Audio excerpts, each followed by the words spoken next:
వర్తమానం వార్తలకు స్వాగతం. నేను మీ ఉదయ్ కుమార్. ఈరోజు వార్తల్లోని ముఖ్యాంశాలు.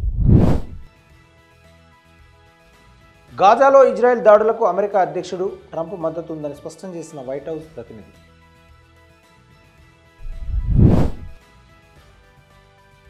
దుండగులకు ఆయుధాలు సరఫరా చేశారని ఓ మణిపూర్ ఎమ్మెల్యేపై అభియోగం.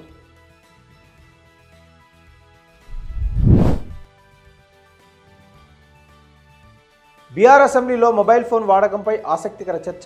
సీఎం తీరుపై మండిపడ్డ విపక్ష నేత.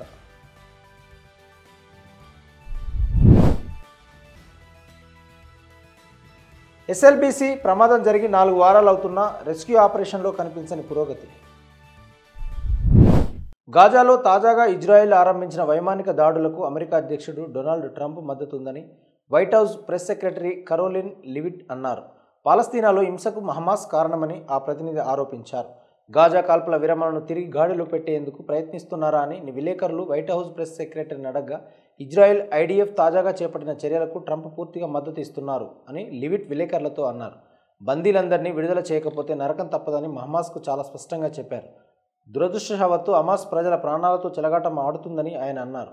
2023 అక్టోబర్ 7న ఇజ్రాయెల్పై దాడికి దిగడం హమాస్ చేసిన తప్పు అని లివిట్ అన్నారు. పాలస్తీనా మిలిటెంట్లు స్వాధీనం చేసుకున్న ఆ బందీలందరినీ విడుదల చేయాలని ట్రంప్ కోరుకుంటున్నారని ఆయన అన్నారు. ఇజ్రాయెల్ తాజాగా జరిపిన దాడిలో ఇప్పటి వరకు 504 మంది మరణించారని, వారిలో 190 మందికి పైగా పిల్లలున్నారని గాజా పౌరరక్షణ సంస్థ తెలిపింది. జనవరి 19న కాల్పుల విరమణ ఒప్పందం ప్రారంభమైనప్పటి నుండి యుద్ధంలో దెబ్బతిన్న పాలస్తీనా భూభాగంలో నెలకొన్న ప్రశాంతతకు తిలోదకాలు ఇచ్చిన ఇజ్రాయెల్ మంగళవారం తెల్లవారుజామున గాజాపై భీకర వైమానిక దాడులతో తిరిగి యుద్ధాన్ని ప్రారంభించింది. పెరుగుతున్న పౌర మరణాల సంఖ్యకు మొదట సైనిక ప్రతిస్పందనగా గురువారం ఇజ్రాయెల్ వాణిజ్య కేంద్రం టెల్ అవీవ్పై రాకెట్లను ప్రయోగించినట్లు హమాస్ తెలిపింది. బుధవారం తిరిగి ప్రారంభించిన భూ కార్యకలాపాలను ఇజ్రాయెల్ దళాలు విస్తరించడంతో ఆ ప్రాంతం ప్రధాన ఉత్తర దక్షిణ మార్గాన్ని మూసివేసినట్లు ఇజ్రాయెల్ తెలిపింది. మణిపూర్లో దుండగులకు ఆయుధాలు సరఫరా చేశారని ఓ ఎమ్మెల్యేపై మైతీ వర్గానికి చెందిన అత్యున్నత కమిటీ అభియోగం మోపింది. దీనిపై దర్యాప్తు చేపట్టాలని డిమాండ్ చేసింది. అయితే ఈ ఆరోపణలపై ఆ ఎమ్మెల్యే నుండి తక్షణ స్పందన రాలేదు. ఈ అభియోగంపై అతన్ని సంప్రదించేందుకు చేసిన అన్ని ప్రయత్నాలు విఫలమయ్యాయి. సదరు ఎమ్మెల్యే అనేక సమావేశాలు నిర్వహించాడు.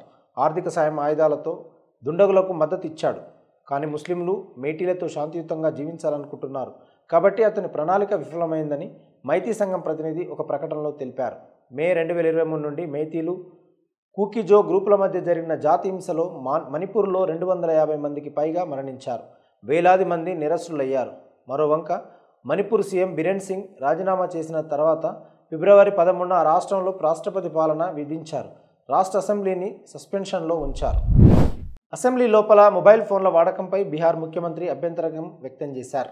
RJD MLA Kumar Krishna Mohan mobile phone వాడటాన్ని గమనించిన బీహార్ ముఖ్యమంత్రి నితీష్ కుమార్ గురువారం రాష్ట్ర అసెంబ్లీలో సహనం కోల్పోయారు.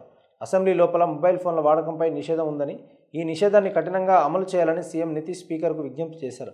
అతిగా మొబైల్ ఫోన్ వాడితే కలిగే ప్రతికూల ప్రభావం గురించి ఆయన హెచ్చరించారు. ఇంతకుముందు మేము దీన్ని చాలా చూసేవాళ్ళం, ఇబ్బంది ఉంటుందని మాకు తెలుసు, కాబట్టి మేము 2019లో ఆగిపోయాం.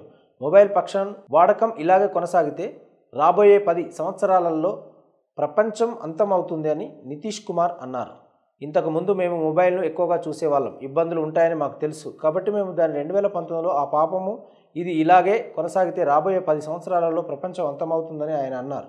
కాగా బీహార్ ముఖ్యమంత్రి రాష్ట్ర అసెంబ్లీ లోపల ఆర్జేడీ ఎమ్మెల్యేను మందలించిన క్లిప్ ఆన్లైన్లో కనిపించింది. మొబైల్ ఫోన్ల వాడకం వల్ల 10 సంవత్సరాలలో భూమి నాశనం అవుతుందని బీహార్ ముఖ్యమంత్రి నితీష్ కుమార్ ప్రకటించిన తర్వాత కొత్త రాజకీయ వివాదం చెలరేగింది. ఇక ఈ అంశంపై ఆర్జేడీ నాయకుడు తేజస్వి యాదవ్ తన సోషల్ మీడియా ఎక్స్ ద్వారా స్పందించారు. కంప్యూటర్ అంటే తెలియని బీహార్ సీఎం నితీష్ కుమార్కు సెల్ ఫోన్ సైతం సమస్యగా మారిందని వ్యంగ్యంగా అన్నారు. టెక్నాలజీ వ్యతిరేకి యువత, విద్యార్థులు, మహిళలకు వ్యతిరేకి అయిన సాంప్రదాయవాది బీహార్కు సీఎం ఉండడం దురదృష్టకరమని తేజస్వి యాదవ్ అభివర్ణించారు. పర్యావరణ పరిరక్షణ కోసం అసెంబ్లీని కాగిత రహితంగా ప్రభుత్వం మార్చిందని ఆయన గుర్తు చేశారు. ఈ నేపథ్యంలో సభలో సభ్యులు అడిగే ప్రశ్నలు, వాటికి సమాధానాలు ఇవ్వాలంటే సెల్ ఫోన్ లేదా ట్యాబ్ వినియోగించాల్సి ఉందన్నారు. కాగా కాంగ్రెస్ నాయకుడు అభిషేక్ మను సింఘ్వి సైతం నితీష్ కుమార్ వ్యాఖ్యలపై అభ్యంతరాలు వ్యక్తం చేశారు. మొబైల్ ఫోన్ల కారణంగా ప్రపంచం 10 ఏళ్లలో అంతమవుతుందని అసెంబ్లీలో ఒక ముఖ్యమంత్రి చెప్తున్నారా? పిచ్చికి అర్థం లేని మాటలు మాట్లాడడానికి ఒక పరిమితి ఉంది అని ఆయన అన్నారు.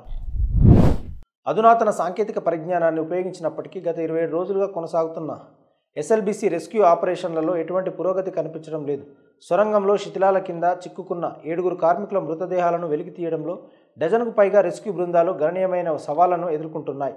ఇప్పటి వరకు ఒక మృతదేహం మాత్రమే బయటపడింది. సహాయక చర్యలలో ఎటువంటి పురోగతి లేదు. గత 10 రోజులుగా కన్వేయర్ బెల్టులు, లోకో రైళ్లు, రోబోటిక్ సహాయం తీసుకున్న సొరంగం లోపల కాంక్రీట్ శిథిలాలను తొలగించడం కష్టమైంది అధికారులు పేర్కొన్నారు. Army general commanding officer major Ajay Mishra, విపత్తు నిర్వహణ ప్రత్యేక ప్రధాన కార్యదర్శి అరవింద్ కుమార్, నాగర్ కర్నూలు జిల్లా కలెక్టర్ బదావత్ సంతోష్ వివిధ విభాగాల అధికారులతో రెస్క్యూ కార్యకలాపాల పురోగతిని సమీక్షించారు. సీనియర్ ఆర్మీ అధికారులు, రెస్క్యూ బృందాలు సొరంగం లోపల ఘటనా స్థలంలో భద్రతా ప్రమాణాలను అనుసరిస్తూ రెస్క్యూ ఆపరేషన్ చేస్తున్నారు. నీటి ప్రవాహం రెస్క్యూ కార్యకలాపాలకు ఆటంకం కలిగిస్తుందని అధికారులు నివేదించారు. నీటిని తొలగించడానికి అధిక సామర్థ్యం గల పంపులను మోహరించినప్పటికీ సొరంగం లోపల చిక్కున్న కార్మికులను గుర్తించడానికి పరిస్థితులు ప్రతికూలంగా ఉన్నాయి. జియోలాజికల్ సర్వే ఆఫ్ ఇండియా అధికారుల సూచనలను అనుసరించి రెస్క్యూ బృందాలు పనిచేస్తున్నాయి. ప్రభావిత ప్రాంతం నుండి ఉక్కు మట్టిని తొలగించడానికి ప్రయత్నాలు జరుగుతున్నాయి. లోకో రైళ్లను ఉపయోగించి పెద్ద రాళ్లు, సిమెంటు శిథిలాలను తవ్వి బయటకు తరలిస్తున్నారు. కన్వేయర్ బెల్టులు మట్టిని బయటకు తీస్తూనే ఉన్నాయి. నిరంతర ఉబికి వస్తున్న నీరు, దట్టంగా పేరుకుపోయిన శిథిలాలను తొలగించేందుకు అధికారులు ప్రత్యేక యంత్రాలు, నిపుణులను తీసుకువచ్చారు. ఈ మేరకు విపత్తు నిర్వహణ కోసం రాష్ట్ర ప్రత్యేక ప్రధాన కార్యదర్శి అరవింద్ కుమార్ మాట్లాడుతూ ప్రతిరోజు 5 షిఫ్ట్లలో సహాయక చర్యలు నిర్వహిస్తున్నామని తెలిపారు. సొరంగం లోపల పనులను పర్యవేక్షించడానికి, సమన్వయం చేయడానికి ఒక ప్రత్యేక కమ్యూనికేషన్ వ్యవస్థను కూడా ఏర్పాటు చేశారు. వాస్తవ వార్తలకు ప్రమాణం టీవీ వర్తమానం. ఈ వార్తలు ఇంతటితో సమాప్తం. మరిన్ని విశేషాలతో మళ్ళీ కలుద్దాం. నమస్కారం. సబ్స్క్రైబ్ చేయండి, షేర్ చేయండి, కామెంట్ చేయండి. వర్తమానాన్ని ప్రజల్లోకి తీసుకెళ్ళండి. ధన్యవాదాలు.